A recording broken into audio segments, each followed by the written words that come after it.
All right. I have to interview you now. Yeah? Are you actually video recording? Yes, I am. Oh. So, tell me again about this 1 gives 2 gives 3.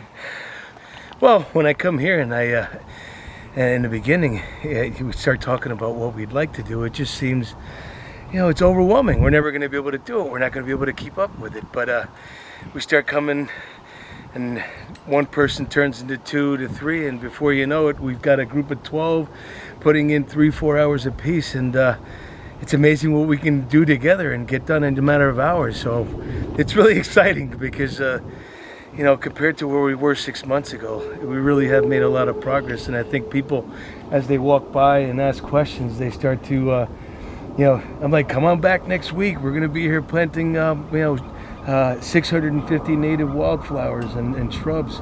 So back up. Tell me what you're doing here. So we want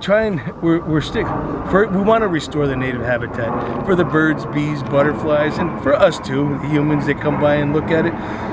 But to do that, we've got to remove the invasive stuff. Like we've got these Asiatic vines that climb the trees and drag them down, kill them, and then from the ground up, we've got Phragmites, these stalks that they take over, and then there's no food for the native species, and we got to remove that first.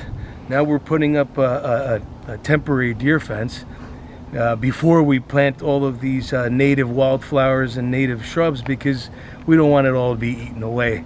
At least not before we get to see at least one bloom. All right, that makes sense. So it's a big area here. Yeah, and when we first came here, it was unrecognizable. We initially called it the Autumn Olive Grove because that's all that was really growing here.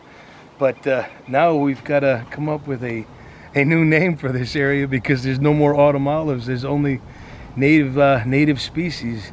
And even on the other side, there's another area where, right along the trail, there was a line of native trees that have already taken 10-20 years to grow. Why throw that away? So we cut back this invasive Phragmites, and now all of a sudden this summer they're going to have all the sun that they want without the competition. Because when we plant from scratch, it's going to take years. Why throw away 10-20 years of growth that's already taken place? All right. Well, we're here at the Celery Farm. Yes, come join us. Fike.org. Fikenature.org. Fikenature.org.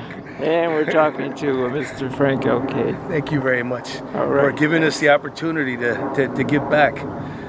Good. Bye.